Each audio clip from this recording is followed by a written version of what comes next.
इस समय केराकत विधानसभा की मुफ्तीगंज बाजार में है। यहाँ हमारे साथ कांग्रेस नेता विकास तिवारी जी हैं और भारतीय जनता पार्टी के भी कुछ लोग हैं। अब इन लोगों से जानेंगे कि कांग्रेस की क्या रणनीति है 22 के चुनाव में और भारतीय जनता पार्टी किस तरीके से 22 का चुनाव लड़ेगी। जी, कांग्रेस पार्टी वर्तमान स्थिति में कहाँ पे है 22 के चुनाव को लेकर उत्तर प्रदेश में? देखिए, लोकतंत्र में जिसकी आस्था है, सत्ता नहीं संघर्ष उसका रास्ता है।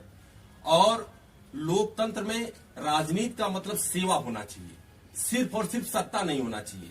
मैं आपको बता देना चाहता हूं कि भारतीय जनता पार्टी की सरकार में जिस गुड गवर्नेंस और जीरो टॉलरेंस की बात की जा रही है, अभी बादा की एक घटना हुई है। भाजपा के कार्यकर्ता के बेटे की 13 साल के बेटे की हत्या कर दी जाती है और उस भाजपा कार्यकर्ता और उनकी पत्नी जो है कांग्रेस महासचिव प्रियंका गांधी से मदद मांगती हैं। कल प्रियंका गांधी जो है मिलकर आई है। प्रयागराज में एक जो है वंचित परिवार, पासी समाज के जो है एक ही परिवार के 4 लोगों की नृशंस हत्या कर दी जाती है सामंती सोच के लोगों द्वारा। और मां के साथ भी बलात्कार किया जाता है, 16 साल की बेटी के साथ भी बलात्कार किया जाता है। उसके बाद गला घोट के हत्या कर दी जाती है। भाजपा एक शब्द नहीं बोलती है। आप देख सकते हैं, बनारस की मैं घटना बताऊं, मोदी जी का संसदीय क्षेत्र है। अभी सनबीम स्कूल के एक 9 साल की लड़की के साथ रेप बलात्कार किया जाता है। भारतीय जनता पार्टी सरकार चुप है। इसलिए चुप है कि उनके जो सामंती सोच के लोग हैं, भारतीय जनता पार्टी अधिनायकवादी सोच को बढ़ावा देना चाहती है। उस अधिनायकवादी सोच के खिलाफ जनता का शासन इस समाज में कायम हो, देश में कायम हो, इस प्रदेश में कायम हो, इसके लिए हम संघर्षरत हैं और लड़ते रहेंगे। यही हमारा मुद्दा है। किस चेहरे पे लड़ेंगे 22 का चुनाव? जी, हमारी प्रियंका गांधी जी है। प्रियंका गांधी के चेहरे पे हम चुनाव लड़ रहे हैं और प्रियंका गांधी के चेहरे पे हम संघर्ष करते रहेंगे। और हमें उम्मीद नहीं, विश्वास है कि हम सरकार बनाएंगे। झूठ का पुलिंदा आप देख लीजिए। मोदी जी जब से प्रधानमंत्री और अन्य योजना का संचालन शुरुआत किए हैं, तब से मोदी जी कह रहे, योगी जी कह रहे हैं कि 15 करोड़ गरीबों को उत्तर प्रदेश में हम अनाज दे रहे हैं।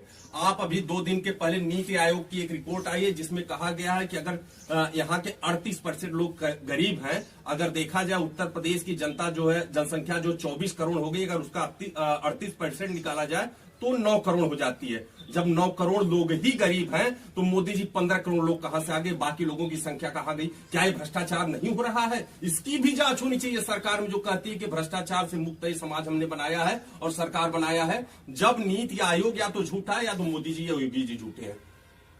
विकास के दावे पे आपकी सरकार आई थी 2017 में और उसी को लेके आप पे तमाम आरोप लगते हैं कि विकास कुछ नहीं हुआ। विकास हुआ तो नेताओं का हुआ। इस आरोप पे क्या कहना चाहते हैं? देखिए, ये समाजवादी पार्टी और कांग्रेस के साथियों के द्वारा जो है शेरो शायरी के माध्यम से जिन बातों को कहा जा रहा है। अभी एक साथी ने हमारे आपके इसी चैनल पे कहा कि हमारे पिताजी ने अगर वो स्ट्रक्चर घर बना दिया है बढ़िया और उसके ऊपर एक पतरे का मकान बनवा दिया जाए, तो यही भारतीय जनता पार्टी के सत्यता को इन्होंने प्रदर्शित किया है। मैं आपको बता दूं कि बसपा शासनकाल में राजकीय डिग्री कॉलेज इसी मुफ्तीगंज के प्रांगण में बना है। मैं आपको बता देना चाहता हूँ। सुनिए, आप जेवर एयरपोर्ट का उद्घाटन करते हैं, नोएडा में एयरपोर्ट का उद्घाटन करते हैं। आप बीजिंग चीन का फोटो देश को दिखाना चाहते हैं।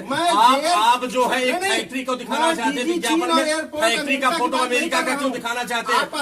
आप जो दिखाना चाहते हैं, हर जगह झूठ को रोकना चाहिए। प्रोपेगेंडा से सरकार चलेगी, सरकार प्रोपेगेंडा से चलेगी, झूठ से चलेगी। एक चीज हमें बताइए, हमारे भाई साहब ने, एक सेकंड, मेरी आपने जब आपसे बातें हुई, आपने कहा, हमने कोर्ट तो किया नहीं। आपने आरोप लगाए कि जेवर एयरपोर्ट का आपने उद्घाटन किया, वो फोटो कहीं से चुरा के लगा। इस पे क्या कहना चाहिए? नहीं, देखिए, जेवर एयरपोर्ट की बात न करिए। मैं जिन मुद्दों को बता रहा हूँ उसको आप सुनिए। मैंने तो ये नहीं, एक सेकंड, मेरी बात को, सत्ता को सुनना चाहिए। नहीं, सत्ता को मैं सुन रहा हूँ। मैं सत्ता, आप विपक्ष के साथी हैं, आपने कहा, मैंने कुछ जवाब तो दिया नहीं। आप पूरी बातों को शेर शायरी के माध्यम से जनता को सुना रहे हैं, लेकिन मेरी बातों को तो सुनेंगे आप। मैंने तो ये नहीं कहा कि मुफ्तीगंज में राजकीय डिग्री कॉलेज बना है वो भारतीय जनता पार्टी के लोगों ने बनाया है।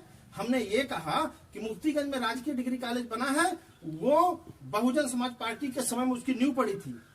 हमारे पिताजी ने बिल्डिंग बनवा दिया, हमने उसके ऊपर पतरा रखवा दिया। हम कह रहे हैं कि उसके ऊपर हम स्ट्रक्चर खड़ा किए हैं, हम उसको डबल ट्रिपल फ्लोर बना रहे हैं। आप राजकीय डिग्री कॉलेज को जाकर के इसके पहले देख लीजिए, 2007 से 12 तक जो है, और उसके बाद 12 से इनकी 17 सरकार रही समाजवादी पार्टी की जो है, उस समय भी देख लीजिए। आप हॉस्पिटल को उठा करके देख लीजिए। जब वहां कोई व्यवस्था नहीं रहेगी तो यहाँ की पब्लिक, यहाँ के लोग कहाँ जाएंगे?